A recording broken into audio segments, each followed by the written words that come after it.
This is the start of a series on citrus care. We're going to show you how we prune our citrus trees. We'll talk about some of the tools that you use, the care of those tools, and then we'll talk about how to prune a citrus tree, when to prune it, and some of the things to watch out for.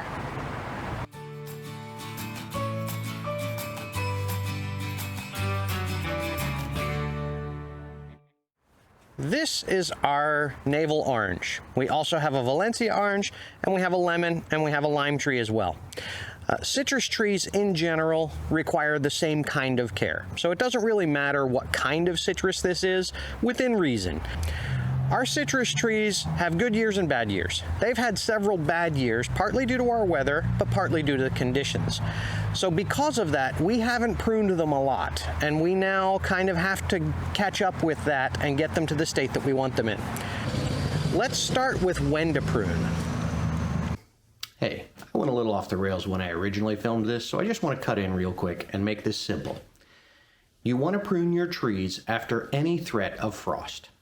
So when you're confident that you're not going to get any more freezing temperatures, that's the best time to prune citrus. If you already have some buds because your frosts came a little late, it's okay, you're going to sacrifice some of those, but generally orange trees will put out way more than they can make fruit for. If you already have fruit on the tree, it's best if you can get that fruit off. If that fruit still needs time to ripen, it's okay to leave it.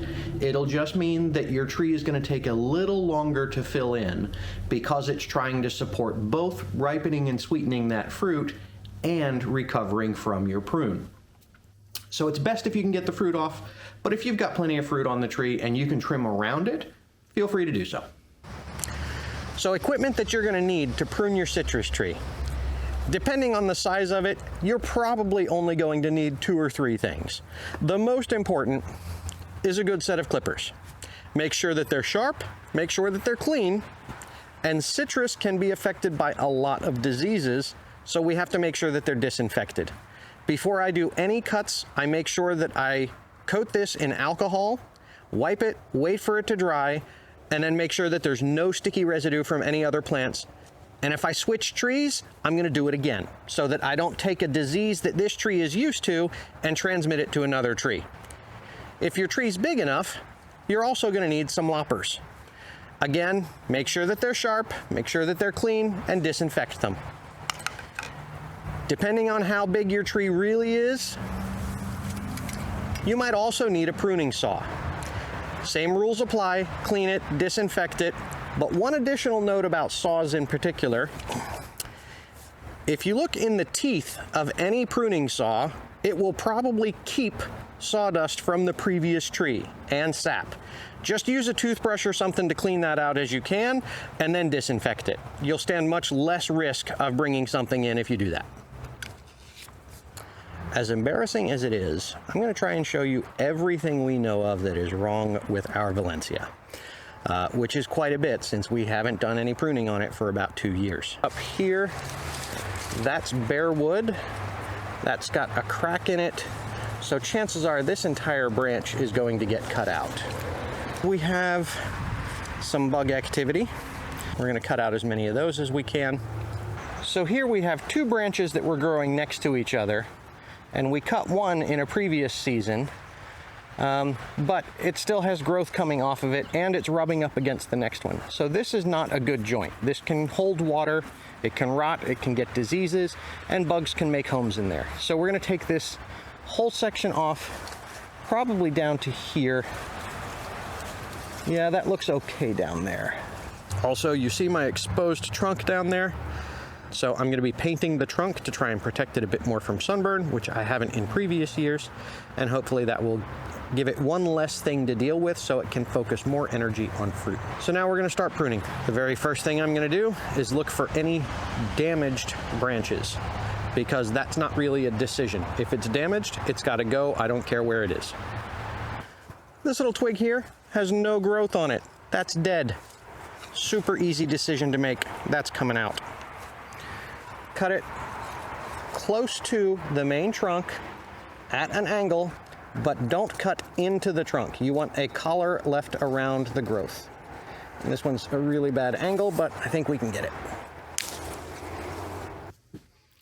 As far as citrus trees go, Ours are pretty small, so we couldn't find a perfect example of how to cut a branch in relation to the collar. So what I'm going to do is I'm going to link a couple of documents to the University of Florida Extension Service that they have created on how to appropriately prune individual branches on citrus trees. They have 3 really good diagrams that show you exactly how to cut the branches, and they do a better job than we can on our branches that are not very distinct.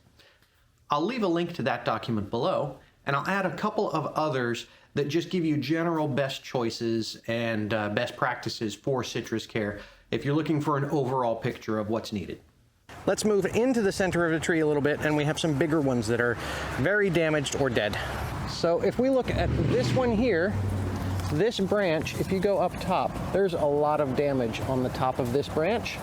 There's open wounds, the bark is not covering that top knot, and there's not a whole lot of productive growth on this main branch, so we're taking out this entire branch. We're also going to take out this one next to it for the same reason. This inside one we can get with loppers.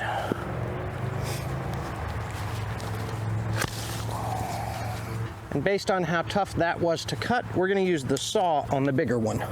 And when using a saw, be careful that you don't come back and hit another branch.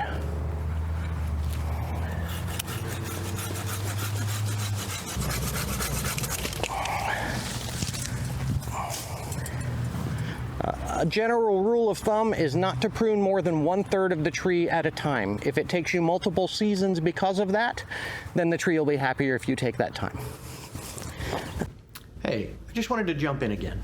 Everyone says that 1/3 rule, but if you have more damage or diseased or dead wood on your tree than you can get with 1/3, go above the 1/3 rule. If that means you have to cut a little more than we would like to on a healthy tree, so be it. That's better than leaving that material on the tree. It's not helping the tree.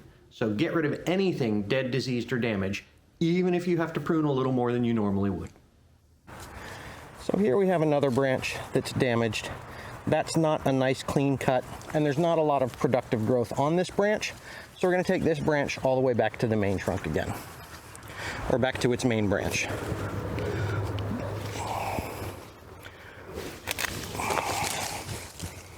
The next thing I'm going to do mainly is go through all of these end pieces, and a lot of them have like 20 or 30 little tiny branches on the end of them.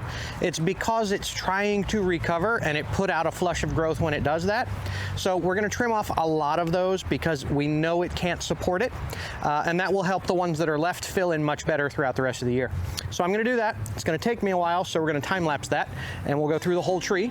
As I'm going, if I see any little issues like crossing branches and things we've talked about, I'll go ahead and remove those. If I find anything else major that I want to show you, then we'll cut back over to that. Sometimes it takes time and it's hard to realize, but trust me, good things come to those who wait. Ooh, it's a good life. Ooh, even when it feels like the sky is gonna fall and the walls are caving, you're running down the street to keep your white flag waving. Hard times come, but they don't stay. I think we're done. You can see the carnage.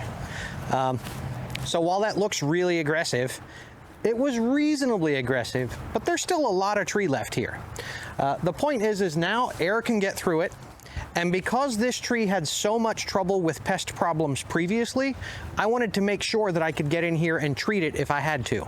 If it's all closed up and very tight, I can only spray what the sprays can get to. If I open it up, I can get underneath everything and I can keep it better treated for this coming season. So while it looks a little aggressive right now, I think in general, this is going to be a lot better this year than it has the past couple of years. The last thing I want to talk about, which I mentioned previously, is paint.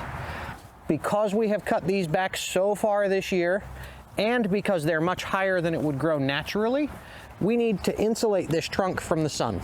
It will burn, it will get cracked, and it will start to dry out. So what we're going to do is we're going to use some trunk white on this. I use Arizona's Best Trunk White. I just want it white. so that it doesn't get as much sun. I haven't mentioned it before, but I want to mention it now. All citrus trees have thorns, some bigger than others. These ones are about 1.5 inches long. They will hurt. Pay attention to them. Be careful, they will stab you. I know the better days are on the way. Just because you bend don't mean you'll break.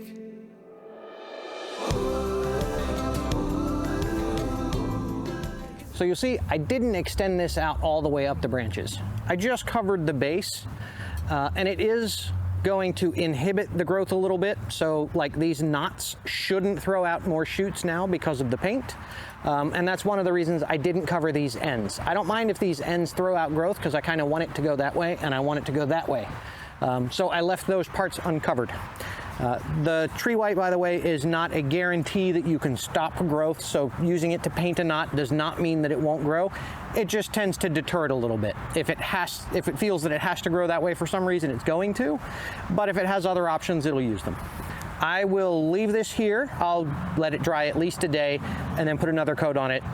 Also, sometime mid-year, if the lichen and other stuff that's underneath the paint starts flaking off, then I'll just put another coat on that to touch it up then as well.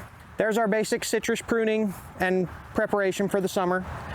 We'll talk more about watering it and some other things you can do for citrus in some of our future videos. Thanks for watching. See you next time.